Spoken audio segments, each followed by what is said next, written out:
नमस्कार भाई। तो आपका बहुत बहुत स्वागत है मैथ भाई साहुल वर्मा में। आज हम पढ़ने वाले हैं क्लास 10th के लिए पाठ 12 पृष्ठ क्षेत्रफल और आयतन। हालांकि इसका एक पाठ हम बना चुके हैं, आज इसका आपके सामने दूसरा पाठ है।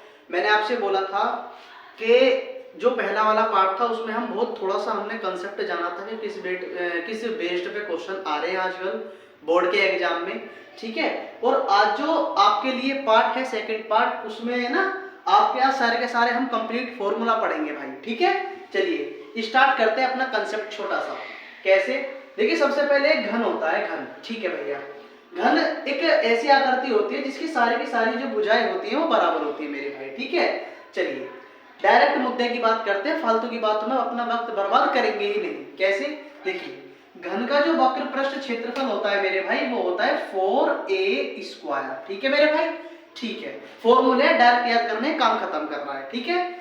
घन का संपूर्ण पृष्ठ क्षेत्रफल होता है 6a², ठीक है।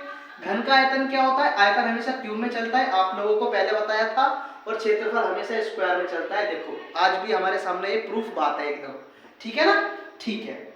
घन का विकर्ण क्या होता है? √3a होता है, ठीक है मेरे भाई, ठीक है। चलिए उसके बाद आता है घनाभ। घनाभ ऐसी आकृति का होता है, ये L होता है, ये B होता है, ये H होता है, लंबाई गुणा चौड़ाई गुणा ऊंचाई होता है, ठीक है। चलिए जी घनाभ का वक्र पृष्ठ क्षेत्रफल क्या होता है? वो होता है L + B × H मेरे भाई, ठीक है, ठीक है। घनाभ का पृष्ठ क्षेत्रफल क्या होता है? कुल पृष्ठ क्षेत्रफल ये होता है मेरे भाई LB BH HL मेरे भाई, ठीक है। ये होता है मेरे भाई लंबाई गुणा चौड़ाई, चौड़ाई गुणा ऊंचाई, और ऊंचाई गुणा लंबाई, ठीक है मेरे भाई, ठीक है। चलिए जी उसके बाद देखते हैं घनाभ का विकर्ण क्या होता है। घनाभ का विकर्ण होता है √L² + B² + H² मेरे दोस्त, ठीक है। आप लोगों को समझ में आया मेरे भाई। इसके बाद घनाभ का आयतन क्या होता है? सीधा सीधा सा फॉर्मूला है, बहुत टुल्ला सा, क्या? L × B × H, बचपन से पढ़ते आ रहे हैं इस वाले फॉर्मूले का तो हम। इसके बाद आता है अर्धगोला। हालांकि हम ऐसे पढ़ेंगे अर्धगोला और गोला, फिर उसके बाद पढ़ेंगे बेलन और शंकु मेरे प्यारे भाई, ठीक है। चलिए एक अर्धगोला इस टाइप का होता है, वैसे तो ये अर्धगोला है, पूरा कर दूंगा तो ये पूरा गोला हो जाएगा, ठीक है भैया। अर्धगोले का आयतन क्या होता है? वो होता है 2/3 πr³, ठीक है। अर्धगोले का वक्र पृष्ठ क्षेत्रफल क्या होता है? 2πr², ठीक है। अर्धगोले का संपूर्ण पृष्ठ क्षेत्रफल क्या होता है? 3πr²। और देखिए एक बात बताऊं आपको, देखो ये अर्धगोला है, वक्र पृष्ठ, संपूर्ण पृष्ठ, और गोले का वक्र पृष्ठ और संपूर्ण पृष्ठ देखो 2 3 4 4πr², डायरेक्ट याद हो गया। इसी के साथ इसका आयतन भी याद कर लेते हैं। गोले का जो आयतन होता है वो होता है 4/3 πr³ मेरे भाई, ठीक है, ठीक है। आप लोगों को समझ में आ गया भाई, है अच्छे से आ गया होगा। इसके बाद देखिए बेलन एक ऐसी आकृति का होता है,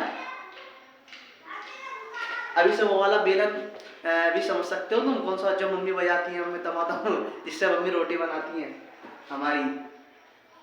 देखिए बेलन है, ये इसकी हाइट है और ये इसकी त्रिज्या है, ठीक है मेरे भाई, ठीक है। ये भी इसकी त्रिज्या हो जाएगी। चलिए इसके बाद क्या है? इसके बाद ये बेलन का आयतन क्या होता है भैया? बेलन का जो आयतन होता है वो होता है πr²। सबसे ज्यादा इंपॉर्टेंट है, सबसे ज्यादा इंपॉर्टेंट। बेलन का वक्र पृष्ठ क्षेत्रफल क्या होता है? 2πrh। बेलन का संपूर्ण पृष्ठ क्षेत्रफल क्या होता है? 2πrh + r, ठीक है। अब देखिए शंकु भी बहुत इंपॉर्टेंट है। शंकु एक ऐसी आकृति का होता है भाई, ये इसकी हाइट होती है, ये इसकी त्रिज्या होती है रेडियस, और ये होती है इसकी तिर्यक ऊंचाई। समझ में आया भाई?